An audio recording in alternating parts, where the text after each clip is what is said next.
Hola, ¿qué tal? Mi nombre es Isaac Cruz Ramírez, estudiante de la Universidad Tecnológica Tulatepec, en colaboración con mis compañeros Jorge Luis, Gibran, Francisco y Juan Carlos. Vamos a poner el siguiente tema acerca de bases de datos distribuidas, llamado disponibilidad y protección de datos.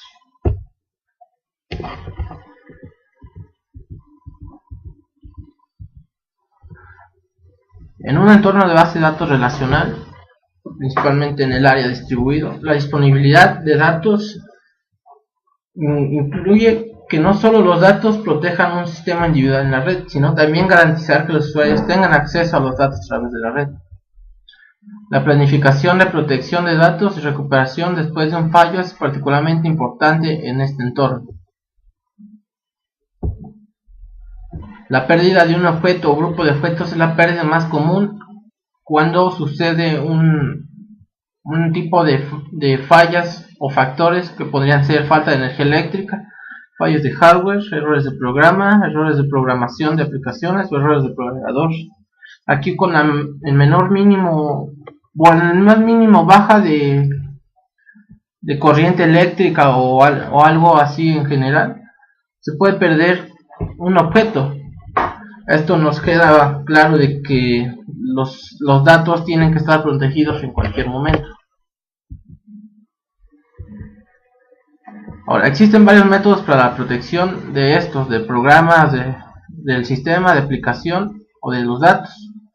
Dependientemente del tipo de fallo y la protección elegido, el tiempo de recuperación puede reducirse significativamente, ya que si elegimos un tipo de protección físico, eso puede mejorar el rendimiento de nuestro sistema, porque no estamos trabajando con algo externo, un sistema o un dispositivo que tiene sus propios procesos.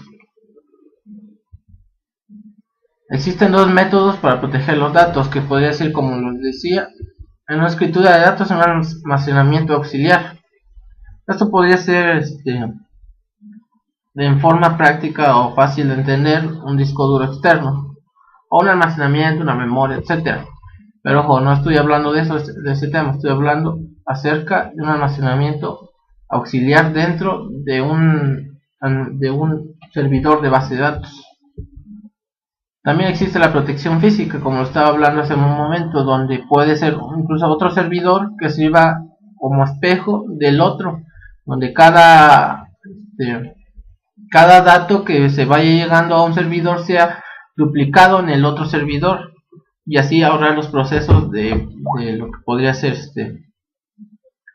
de procesos de la base de datos. Ahora voy a hablar acerca de un soporte de recuperación en una base de datos relacional distribuida. Ahora, la recuperación de datos, ¿qué hacer cuando ocurre un fallo de un disco en una base de datos distribuida? Tenemos tres opciones. Bueno, cuando ocurre eso, anteriormente podemos haber instalado una SP, que es una o más unidades físicas asignados a la misma área de almacenamiento, que es lo que me refiero. El sistema SP aísla los programas del sistema y los objetos temporales que se crean como resultado de los procesamientos de los programas del sistema. Estos podrían ser bibliotecas, objetos SQL, diarios, receptores de diario, aplicaciones y datos. En la imagen del lado derecho podemos ver que un ACP está guardando los datos de dos servidores, se podría decir de esa forma. ¿Y qué es lo que está guardando? Está guardando bibliotecas, objetos, pero aislados, o sea, diferente a lo que está guardando en el servidor. Ahora, ¿qué beneficios tiene esto? Aislar las bibliotecas, objetos, los protege de fallas en el disco en otro SP y reduce el tiempo de recuperación. ¿Qué es lo que refiere? Si algún día falla un servidor, está en una SP, la información o los objetos que estamos guardando. Así cuando se quiera hacer la recuperación, si por un problema que se borró en el servidor, lo tenemos aislado en un servidor ASP. Además de tiempo de recuperación reducido y aislamiento de los objetos, la colocación de objetos en una SP puede mejorar el rendimiento. Mejorar el rendimiento, yo creo que nos referimos a que tal vez el rendimiento no será el mismo si no pusiéramos un tipo de protección. Pero ojo, si necesitamos un tipo de protección, ASP es una de las mejores elecciones que podríamos elegir. Ahora, también existe otro tipo de protección, que es un software llamado protección de comprobación. Este mantiene una copia codificada de los datos ASP. Es como si tuviéramos ya nuestra protección ASP y tendríamos que codificar nuestra información ahí mismo. Aquí podríamos decir que si cualquier unidad del disco en conjunto se pierde, el sistema reconstruye el contenido del dispositivo perdido. Sus contenidos se pueden recuperar. Esta reconstrucción de datos refleja la información más actualizada que está en el disco en el momento de la falla. ¿Qué es lo que pasa si ocurre un corte eléctrico y se están insertando datos? Se insertaron datos en el momento. Hacer ese tipo de actividad, o el mismo software realiza una actividad que cuando se vuelve a reiniciar el servidor ayuda a que estos se recuperen de una forma la última versión o la información más actualizada que estuvo al momento de la falla, ¿no? Eso sí, tiene sus desventajas, puede afectar el rendimiento del sistema. Y para una base de datos relacional distribuida, esto pues, en general es una preocupación. Es como si estuviéramos corriendo un programa o otro motor de base de datos en nuestro servidor, que es exclusivamente para uno o chance dos, ¿no? Pero ya correr varios afecta en general nuestro rendimiento del sistema. Existe otro llamada protección por duplicación, o también conocida protección de espejo. Este tipo de protección es utilizado mayormente en gobierno, en la información acerca gubernamental, donde un sistema puede seguir, principalmente una ventaja de esto es que el sistema puede seguir estando disponible después de un error. Es algo así como dar un mantenimiento. ¿Qué es lo que me quiero referir? Es como si tuviéramos que serán dos discos duros en nuestra máquina, donde cada que nosotros hagamos un cambio en el disco duro primario, estos cambios se ven reflejados luego en un disco duro secundario. Es como copiar nuestros datos al momento en otro disco o en una memoria, pero todo automáticamente, claro. Esto principalmente es conveniente para programar un mantenimiento a cierta hora y guardar nuestros datos para que esté disponible nuestra información en un disco aparte, y aparte podemos dar el mantenimiento necesario a la unidad primaria, como lo mostramos aquí en esta imagen, donde una unidad primaria y una unidad secundaria están interconectadas a un controlador de disco duro, donde si en la unidad primaria se necesita dar un mantenimiento, automáticamente switchea a la unidad secundaria, donde ahí ahora la unidad secundaria en un momento dado se copiaron todos los datos de la unidad primaria, así sin perder la información, y cuando regresemos a la unidad primaria, la unidad secundaria copia su información a la unidad primaria, así sin perder nuestra información.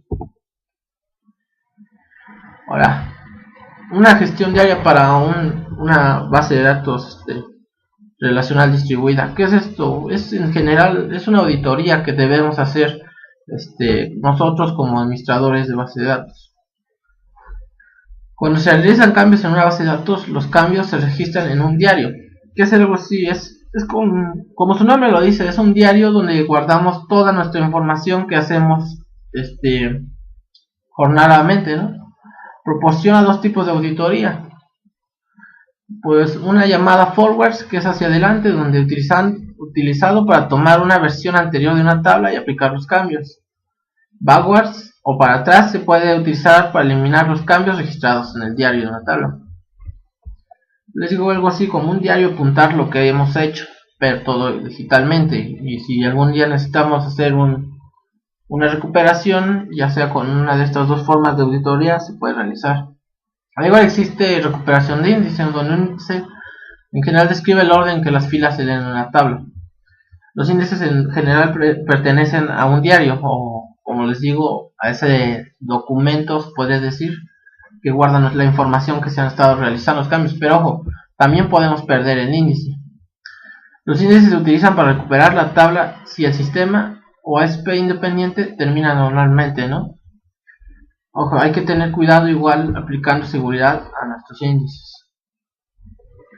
Otra técnica realizada por muchas personas es el diseño de tablas, donde una tabla se divide, una tabla no normal, una tabla maestra se divide en dos, una tabla de historial y una tabla de transacciones. La tabla de transacciones en general se utiliza para añadir nuevos datos, donde añadimos qué es lo que hemos realizado. En general, esto es como me refiero a lo del diario. Y la otra es la tabla de historial, se utiliza solo para la investigación, para saber el historial de cuándo hicimos qué cosa. Ahora vamos a recuperación de transacciones a través del control de compromiso. En general, el sistema puede identificar y procesar un grupo de cambios a base de datos relacionales como una sola unidad de trabajo, o también llamada transacción. Y para esto utilizamos dos tipos de comandos, que son SQL rollback o SQL commit. El commit garantiza la declaración de que el grupo de operaciones se ha completado, y el rollback garantiza que el grupo de operaciones se echó atrás. ¿Qué es lo que me refiero? Rollback es como si cuando nosotros hiciéramos una inserción a una base de datos. Si la inserción no se realizó por una tal falla de energía, se apagó el sistema y cuando se reinicia, este rollback se guardó, se puede decir, como una tabla temporal. Entonces, ¿qué es lo que va a hacer? El rollback va a reiniciar esa transacción para insertarla. En cambio, el commit es que lo tiene que hacer, que es lo que se puede decir. En un momento, cuando se vaya a insertar, si no lo realiza, lo guarda, pero no, ojo, el rollback regresa hasta donde se hace se hace la solicitud.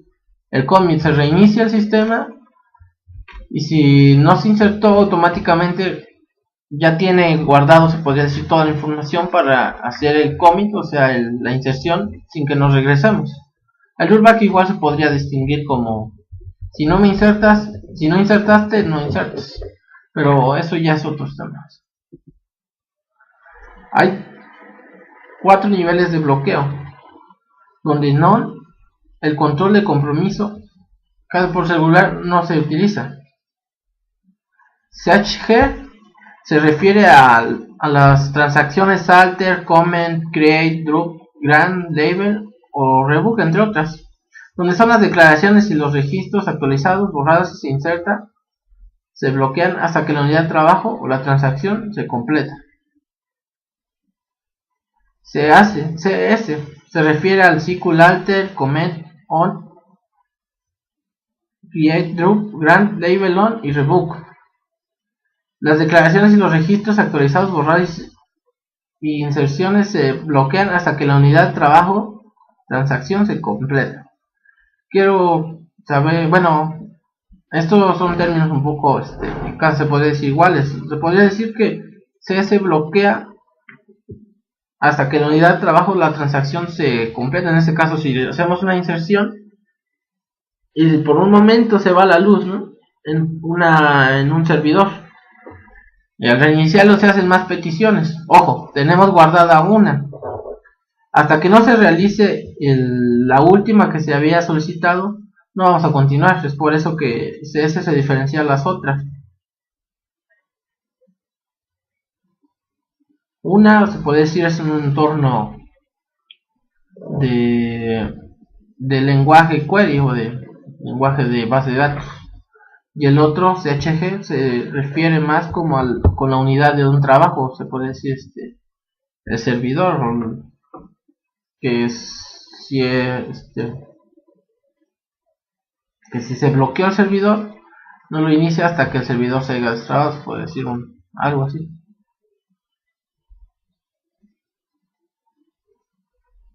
Y al junta los tres tipos de bloqueo que abarcan este tema.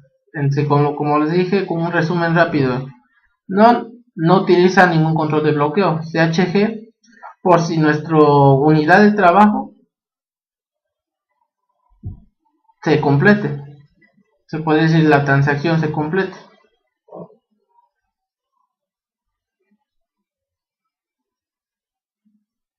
Y CS igual es acerca de eso, solo que, como les digo, es más un entorno de SQL. Ahora, también existen otras formas de guardar y restaurar el procesamiento de una base de datos relacionada distribuida, que en otros casos se puede decir guardar y restablecimiento de datos permite la recuperación de un programa o un fallo en un sistema, donde una política de copia de seguridad completa en cada sistema en la red de base de datos relacionada distribuida asegura que un sistema puede ser restaurado y rápidamente a disposición de los usuarios de la red en el caso de un problema. Existe un conjunto completo de comandos para guardar y restaurar las tablas de la base de datos en objetos SQL. Ojo, aquí estamos hablando acerca de cómo guardar y restaurar un procesamiento. Estas cosas son transacciones que pueden surgir. Existen diversos códigos que pueden ser sublib, es un comando para guardar la biblioteca o una o más, donde se ataja una o más colecciones. De ahí el nombre sub de save, lib de librería. Save object, donde el comando guardar objeto ataja uno o más objetos como las tablas de SQL, vistas e índices. El comando guardar objetos cambiados, en este caso de sus siglas se diría save change objects, que han cambiado desde la última vez que sea la colección fue salvada o de una fecha específica. En este caso se puede decir que un objeto se guarda de cuando se hizo un cambio a un objeto. Restaurar un objeto, si ya tenemos el código de cómo salvar, ahora para restaurar, restore object o rct object. Restaurar una librería es rct lib. Save el comando de guardar sistema de comandos. Save fdata, el comando de guardar archivos de datos o file data, con su nomenclatura en inglés. Save sub fd data. También existe guardado y restablecimiento de los índices, donde la restauración de un índice SQL puede ser más rápido que su reconstrucción. ¿A qué me refiero? Que si restauramos un índice, ahorramos rendimiento en nuestro servidor. A veces los tiempos pueden variar dependiendo de varios factores, como la reconstrucción de un índice de base de datos tarda aproximadamente 1 minuto por cada 10.000 filas. Resulta más rápido para restaurar los índices en lugar de reconstruirlos. Después de restaurar el índice es posible que deba ponerse al día mediante la aplicación de los últimos cambios del diario. A lo que me refiero aquí, el índice en general muestra cómo se muestran los datos, y a lo mejor en un momento es necesario ponerse al día acerca de los datos de de los últimos cambios que se han guardado. Ahora vamos a dar acerca otro tema, que es consideraciones de redundancia de red para una base de datos distribuida, donde proporciona diferentes maneras de acceso para acceder a una base de datos en la red distribuida. Mira, estos son algunos tips o recomendaciones o ejemplos que se han sacado de la información. ¿Qué es lo que me refiero? Si un administrador debe decidir cuál es la estrategia más eficaz para permitir el procesamiento de base de datos distribuida, las estrategias alternativas podrían incluir diversos escenarios, como por ejemplo, una alternativa podría ser que cuando un servidor no esté disponible, los equipos se conecten al segundo servidor para consultar una instantánea de solo lectura de la base de datos relacionada distribuida del primer servidor. Así el trabajo del servicio se puede programar. Aquí me puede definir acerca de ya sea con ASP o los servidores espejos, donde Si un servidor cae, podemos utilizar uno de espejo para que solo sea del modo lectura, mientras que se da mantenimiento al servidor primario. Ahora, y por último, solo resta comentar que cuando el sistema del primer servidor está de nuevo disponible, sus equipos consultan la base de datos relacional de este distribuido completamente, peticiones, inventarios, procesos u otros trabajos consultados sobre la copia de solo lectura y se actualiza. Si se dan cuenta, aquí es donde entra la actualización entre servidores espejo, donde si el primario está inactivo, el secundario entra, y cuando regresa el primario se actualiza la información acerca de lo que se realizó en el secundario. Bueno, eso es todo. Vamos a dejar, fue todo acerca de disponibilidad y protección de datos. Somos alumnos de la Universidad Tecnológica Tula-Tepeji. Espero que se haya entendido. Si no es así, se va a dejar el link de la presentación en la descripción del video. Estoy seguro que se puede sacar provecho. Y hasta la próxima. Saludos a todos.